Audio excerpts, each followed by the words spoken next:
Добро утро и од мене во Слободен печат. Машкото здравје е тема на месец ноември.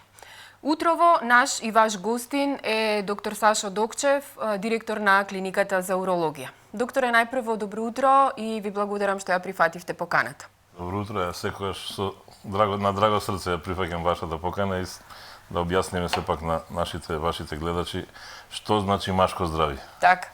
Од податоците кои што ги најдов, излегува дека ракот на простата е на прво место во Америка, а во Европа е на второ место веднаш по карциномот на белите дробови. Во светски размери годишно се регистрирани околу 400.000 случаи, од кои што 170.000 завршуваат со смртност. Во Македонија, според официјалните бројки, до кои што многу тешко се доаѓа за жал, бидејќи нема никаква статистика, годишно заболуваат околу 70 мажи. Меѓутоа, немаме процент од колку од нив фатален е овој карцином. Од друга страна пак, доколку се направи ран скрининг и рано се открие карциномот на простата, можноста за преживување е дури од 98%. Ова е како еден мал вовед на она што следува во нашето интервју. Кажете ми вашето искуство какво е, дали имаме зголемен број на карцином на простата и на тестиси кај мажи и колку е развиена свеста кај македонците за превентивни прегледи? Така, во овој месец на машкото здравје, најмри се како дека ние уролозите сме некако повикани да збориме за овие болести, најчесто за карциномот на простата, тука се и карциномите на тестиси и карциномите на пенис. Тие се оние ентитети болести кои сакам да ги одвојам, односно кои ги одвојуваат мажите од жените, иако другите карциномски заболувања исто се битни, меѓутоа тие се на заедничките органи на бубрези, на мочен меур, на надбурени жлезди, на ретроперитониум, така натаму, така да би го светли вниманието сега на овие неколку болести, меѓу кои на прво место е карциномот на простата. За жал немаме ние некој релевантен податок од Институтот за јавно здравје, би требало да ги ажурираме тие податоци, ние ги праќаме податоците. Ова е последното, мислам, од 2021. Да, треба навистина поажурно да се водат тие податоци, да ги имаме. Карциномот на простата е најчест кај повозрастните мажи, значи некаде ние препорачуваме од 40-та година да се јават мажите на преглед кај уролог. Тоа е не дека ние така сакаме, него тоа е од нашите гайдлайнси, препораки што ги имаме од Европската и Светската асоциација. Меѓутоа, еве јас од искуство, бидејќи моето искуство е големо, можам да кажам дека 40-та година е малце рано да се почне со прегледи, меѓутоа не е на одмет да се каже дека оние мажи кои што во својата фамилија имаат некој заболен или починат од карцином на простата, треба порано да се јават. За тие препораката да се јават, бидејќи онаа теорија за онкогенеза, иако се уште не е докажана, меѓутоа е потврдена кај некои фамилии, дека ако таткото, да кажеме, или дедото имал карцином на простата, имал и синот или внукот во таа фамилија. Значи, тоа е потврдено. Така да за нив важи таа препорака после 40-та година да се јават еднаш годишно на уролог. Еве, нека биде за останатите над 50-та година, секако треба да се јават. И не само за карциномот на простата, и за бенигните заболувања. Ти знаат бенигната простатична хиперплазија и таа знае да направи големи проблеми. Меѓутоа, секако, ова е битно за карциномот. Еве само еден податок ќе ви кажам, минатиот месец ги зема податоците. Да, токму тоа ми беше следното прашање, во неврзан муабет ми кажавте дека октомври е рекордер. Октомври, другите месеци не ги анализиравме, но октомври има над 500 прегледи на машката популација. Сите имаа симптоми, докторе, или едноставно некои си контроли, точно е тоа, меѓутоа, еве, као податок, 500 прегледи само во нашите амбуланти на урологија. А замислете и во другите уролошки установи низ државата. Таму им помала фреквенцијата од нашата клиника, меѓутоа сепак и таа бројка треба да се земе предвид.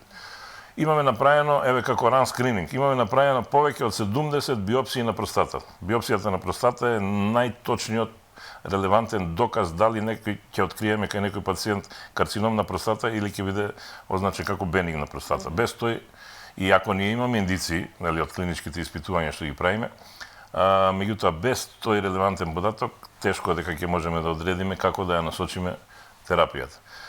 И Тоа ги пратиме ние препораките, повторно ќе кажам, на Европската асоциација, кои препорачуваат што почесто да се прави биопсија ако некој не е сомнителен пациент за карцином на простата. Од оние прегледи што ги правиме, од анамнестичките податоци, од оној, ајде го кажам, незгоден преглед, меѓутоа Да, за мажите мислам дека тоа е присудно. Дигиторектална екзаменација се вика, да бидеме вака покултурни. Дигиторектална екзаменација, односно преглед со прст низ дебелото црево.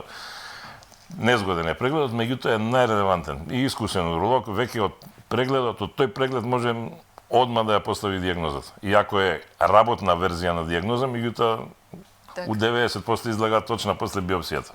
Ако се посомнуваме на карцином на простата, тука се и ехо, магнетна резонанца, да не ги замараме гледачите. И на крај ја правиме таа биопсија. Така. Малце инвазивна методата, ама мора да се направи.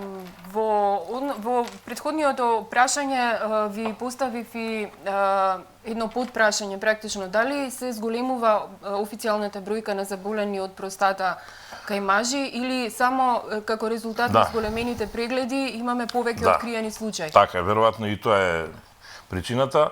Има зголемен број. Ние, минатата недела само опериравме 4 или 5 карциноми на простата. Кај нас. Во вашата клиника? Да.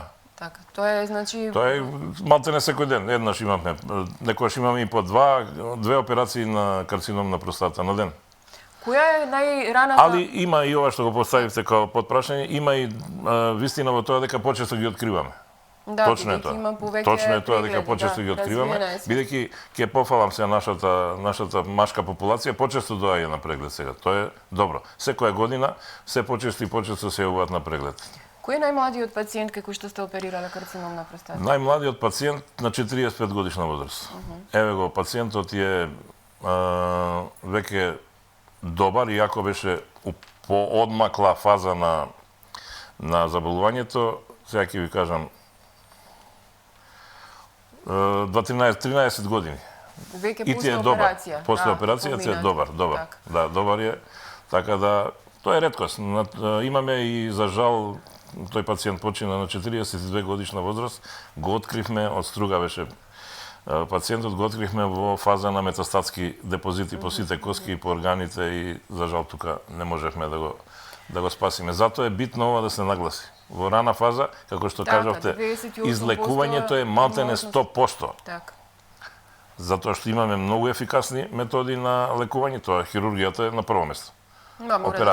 Операцијата е на прво место, потоа имаме хормонална терапија како втора линија на лекување и трета линија на лекување кај овие метастатски болести, кај што користиме тоа на онкологија се лекува со цитостатска терапија. Така. Да не се ограничуваме само на карциномот на простата, се почесто кај млади и дури и тинејџери се откриени симптоми на карцином на тестиси. Како стоиме тука со бројка, бидејќи на оно што го прочитав на светско ниво, дека и тоа е во пораст, посебно после ковидот. Да, сега таа поврзаност со ковид се уште е така, да кажам, Оно само што го статистичка. така, само статистичка е, нема некој посебен доказ дека навистина се случувале промени ради ковид инфекцијата. Така има и за апендицитисот, за слепо црево.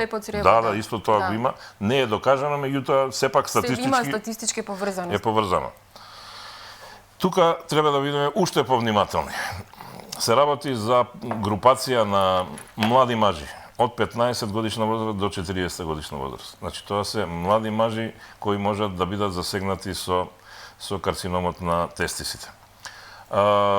Затоа треба уште поголема внимателност кај нив. Тестисите се достапни на само преглед, да кажам. И би апелирал да секој пациент, млад маж, ако напипан било каква промена на самите тестиси, па дури и на кожата, нека биде важно да дојде на преглед, да се алармира за да не пропуштиме. Затоа што повторно ќе кажам, ако го откриеме карциномот на тестис во рана фаза е излечлив, да речам 100%. А ако откриеме, толку се агресивни тие карциноми, ако го откриеме за жал во покасна фаза со метастатски депозити, тогаш имаме проблем, навистина. И со операции, и со цитостатици, некојаш не можеме да успееме да ги спасиме. Една препорака, пред да се префрлиме на другите прашања за месецот на машко здравје. Дали мажите треба да почнат со испитување на ПСА прво да посетат уролог или како би требало да се одвива Да. тој процес? Па тој еднаш годишно во принцип, еднаш годишно тоа е наједноставниот скрининг преглед, да кажам, порано го немаше секаде достапен тој ПСА или простата специфичен антиген. Тој не е специфичен само за карциномот на простата и за други болести може да биде специфичен, меѓутоа најчесто го користиме за скрининг на карцином на простата. И затоа тој е еден од наједноставните прегледи. И јас секогаш кажувам и препорака и домачните доктори кога прават за било какви болести, не мора да биде поврзани со простатата, кога земаат лабораторија кај пациентите да проверат какви се останатите параметри, да земат и ПСА. Го имаат малтене во сите амбуланти низ држава. Така да тоа е една препорака до сите и до Министерството за здравство да некако се натераа, да кажам, или да мислат матичните доктори и на ова, затоа што ќе ни даде одма релевантен податок. Не да доаѓаат кај нас после, па ние ги праќаме пак да земат, значи се губи време, се малтретираат пациентите. Сметате ли дека ни треба национална програма за борба против простата, против карцином на простата и на тестис? Па би било добро, затоа што имаме колку што сум информиран за карцином на дојка, да, имаме за дебело црево, мислам дека или имаме или во фаза на на поставување веќе. Па би требало да имам некој податок од заменик министерката за здравство дека идната година планираат нешто да направат за карцином на простата за ран скрининг, што на вистина ќе биде изморедно воведена метода на ниво на држава. Еве во скандинавските земји јас знам таму дека има одлука на влада или е закон, не ме држите за збор, не знам што е, дека еднаш годишно мажот мора да оди над 50 годишна возраст, мора да оди на преглед кај уролог. Така. Ако не дојде, а се открие кај него карцином на простата, тогаш сам си ги сноси трошковите за лекувањето. Тоа е еден начин. Може би е драстична мерка, може би е она морална, да се мора да се јави, меѓутоа е некој начин да се направи еден скрининг. Така. И со тоа се подигнува свеста, и на тој начин. Така. Во претходното гостување ја најавивме 500-та трансплантација за крајот на годината. Кажете ми до каде е тој проект не е проект, него е спасување практично на живот. Да. Според ваши пресметки некакви, според статистика на тоа како одеше трансплантацијата од кадавер донор, требаше, мислам, веќе е време да ја направиме таа 500-та трансплантација. Ја имаме ли на повидок? Уште една. Идната недела, у среда. Значи, идната недела, во среда ќе биде не од прилика, него точно. Статистиката е точна. Тука не може да се направи никаква грешка, затоа што ги имаме сите податоци од 1977 година до ден денешен. Наредната недела ќе биде 500-та трансплантација, што навистина една магична бројка за Македонија. Сега ќе биде од ливинг донор, да, од ливинг донор. Па воопшто ние имаме повеќе пациенти од трансплантација од ливинг донор направено.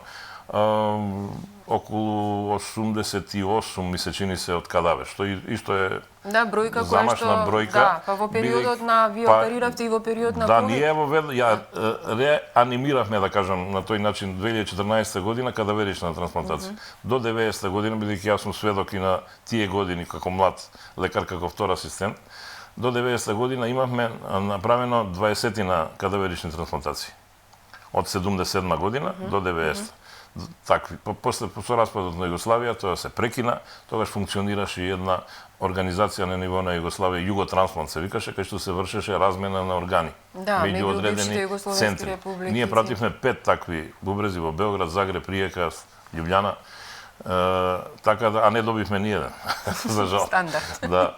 Така да тогаш функционираше како една, да кажам, предвесник на сегашната Евротрансплант. Тогаш имаше во Југославија размена на органи, како што сега функционира на ниво на Европа. Не се сите земји вклучени во Евротрансплант, меѓутоа грото, 14 на земји се мислам, вклучени во Евротрансплант и меѓу кои се врши размена на органи, не само на бубрези, него и срце, на бели дробови, на јетра и така натаму.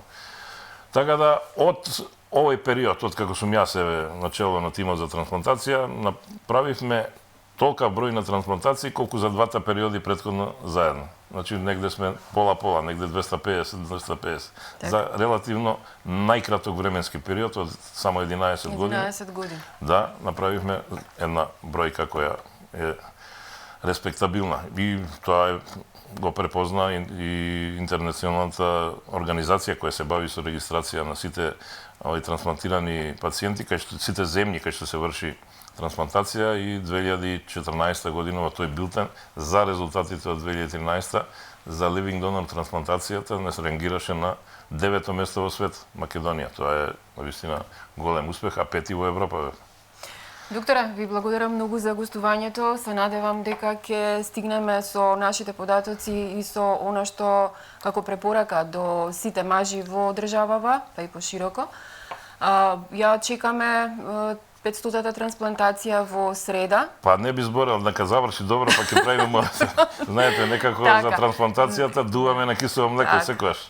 Најавуваме, значи, следна средба, можеби за многу кратко време за 600-та, 700-та трансплантација, бидејќи сите сме на некој начин кадавер донори.